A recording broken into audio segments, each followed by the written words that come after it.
penggunaan to be jika ketemu dengan verb 3 atau kata kerja bentuk ketiga. Nah, untuk materi ini juga termasuk materi passive voice dalam bahasa Inggris, teman-teman ya. Oke, kita lihat di sini untuk to be itu sendiri, ingat ya teman-teman, terbagi menjadi dua. Ada yang digunakan untuk present, kalimat sekarang, dan ada juga digunakan untuk kalimat past atau kalimat lampau. Untuk kalimat present, to be yang digunakan adalah is, dan are. Oke, untuk pastnya ingat, is berubah jadi was, dan are berubah jadi were. Kalau kalimatnya past atau lampau, teman-teman. Nah, untuk kata kerja bentuk ketiga, ingat ya, dalam passive voice atau to be yang ketemu kata kerja bentuk ketiga, maka kata kerjanya itu ditambahkan imbuhan di depannya, teman-teman.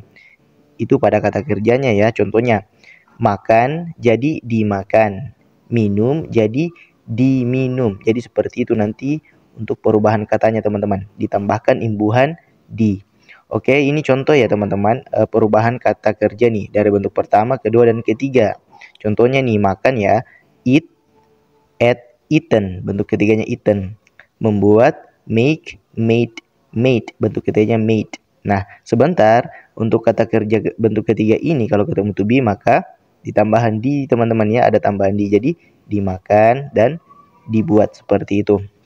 Nah, ini untuk pola umumnya, teman-teman ya. Untuk yang sudah jago, yang sudah kuasai materinya, biasanya pakai pola ini kalau speaking, kalau bicara.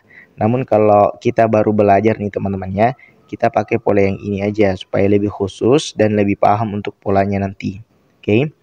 Namun kita harus tahu dulu ya, untuk subjeknya itu yang ini ya, subjek yang umum.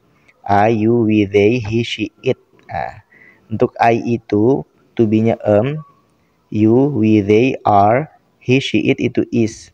Ingat ya, ini kalau present, kalau sekarang. Kalau kejadiannya sudah lampau, maka ini berubah jadi was, I was gitu ya. You berubah jadi apa? Are-nya berubah jadi were. Jadi you were kalau lampau. He, she, it, is-nya berubah jadi was kalau lampau ya. Kemudian diikuti dengan kata kerja bentuk ketiga. Oke, seperti itu teman-teman ya. Nah, kita lihat nih, ini pola yang kita gunakan ya teman-teman, khusus untuk pemula nih, supaya tidak lupa, supaya gampang nanti dalam penggunaan materinya ya. Itu subjek, kemudian to be, ini to be-nya tergantung ya. Kalau lampau ya pakai ini, kalau present ya pakai yang di sini, oke. Untuk setelah selanjutnya itu kata kerja bentuk ketiga, kemudian ada kata by. By ini berarti oleh, kemudian objeknya teman-teman. Oke ya. Contohnya nih, the cake is eaten by Andi. Subjeknya di sini the cake, kue itu, kemudian is eaten, dimakan ya, is eaten. To be-nya is karena cake di sini cuma satu, maksudnya cuma satu kue ya yang dimaksud. Kemudian diikuti dengan to be is. Nah, the cake ini sama saja dengan eat ya teman-teman. Nah, is eaten, dimakan. Nah, di sini kata kerjanya kan makan, cuma menggunakan kata kerja bentuk ketiga yang bermakna pasif, berarti ada imbuhan di depannya, dimakan oleh by Andi, itu ya. Untuk soal kedua, maksudnya contoh kedua, the toys are made by them. Subjeknya di sini the toys, oke ya, mainan itu are made. Nah, to be-nya are, karena toys di sini toys ditambahkan s, berarti ini mainannya lebih dari satu ya. Maka to be yang digunakan harus are. Are made, ini kata kerja bentuk ketiga made, berarti membuatkan, tetapi kan di sini maknanya pasif, berarti ditambahkan imbuhan di, jadi dibuat by, oleh, them, mereka. Jadi kurang lebih seperti itu teman-teman.